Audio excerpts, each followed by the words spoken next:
घरी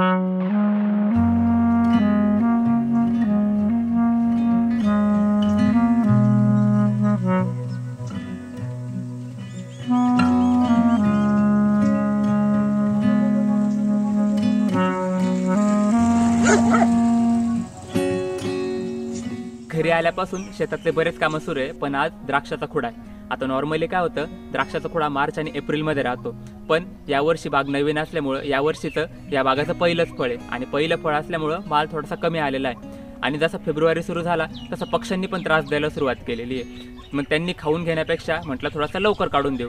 आत्ता काय करायचं आहे, थोडासा माल काल खुडलेला आहे, तर मागे जे थोडेफार घड राहिलेले असतील ते आज सकाळी काढायचे आहेत आणि उरलेला माल हा दुपारी खुडला जाईल. तुम्हाला लई सापडताय का माल? सापडणार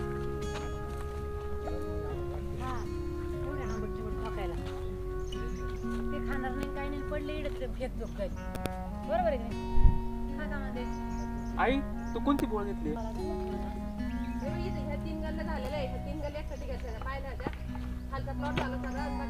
गोडी लागल का नाही? मग इकडं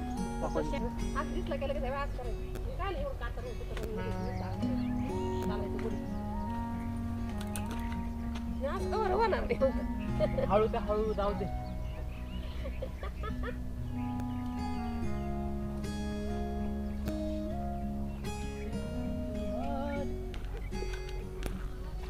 हे असे घड मागे राहिलेले आणि हे असे पक्ष्यांनी खाऊन टाकलेले, त्याच्यामुळे आता ते मागे राहिलेले घड काढायचे.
आता व्यापाऱ्याचे माणसं आलेले, तर त्यांनी खुडायला सुरुवात करून दिलेली द्राक्ष. तर आता त्यांच्या मागे जायचं आहे. मागे 1-2 घड राहिले तर ते काढायचे आणि थोड्या वेळाने पॅकिंगवाले आले का मग कॅरेट मोजून पॅकिंग करायला सुरुवात करून द्यायची.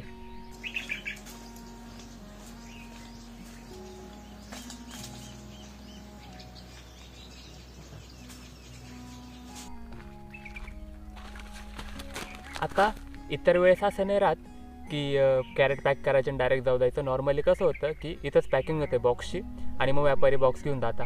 पण आहे ना, आत्ता आहे ना, हे झाडाखाली दिलेलं आहे. झाडाखाली म्हणजे कसं की त्यांचेच माणसं येणार, खुडणार, त्यांचेच कॅरेट येणार, आपण फक्त मोजायचे किती झालेले, किती माल भरतो आहे आणि मग ते कॅरेट घेऊन जाणार आणि मग ते 20 किलोचं कॅरेट राहतं, 1 कॅरेट. मग तसे किती कॅरेट झाले तसे बघून मग त्या वजनानुसार आपल्याला पैसे मिळणार.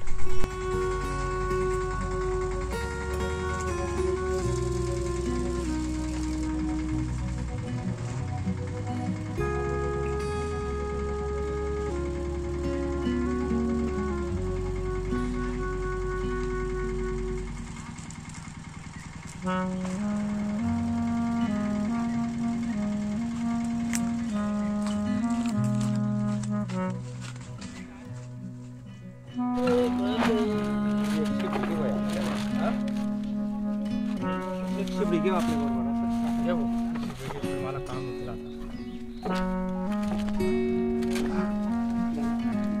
काय तर कितीवर राहते त्यांना काही भेटून जाते ना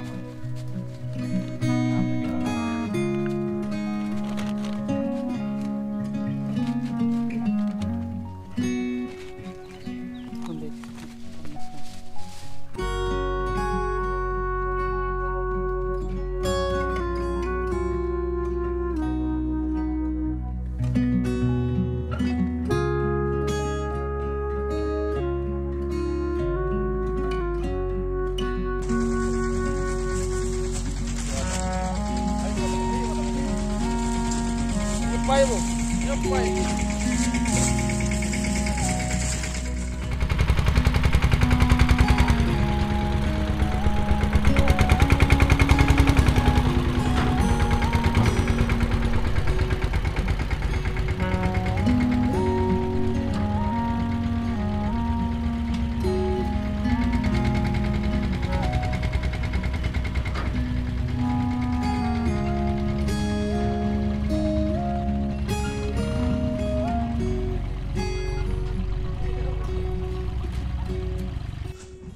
फायनली झाले खुडून. आता हात आणि कंबर जाम दुख राहिला. आता गार उचलायचे टाकायचे.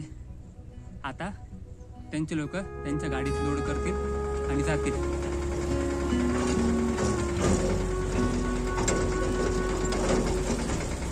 हा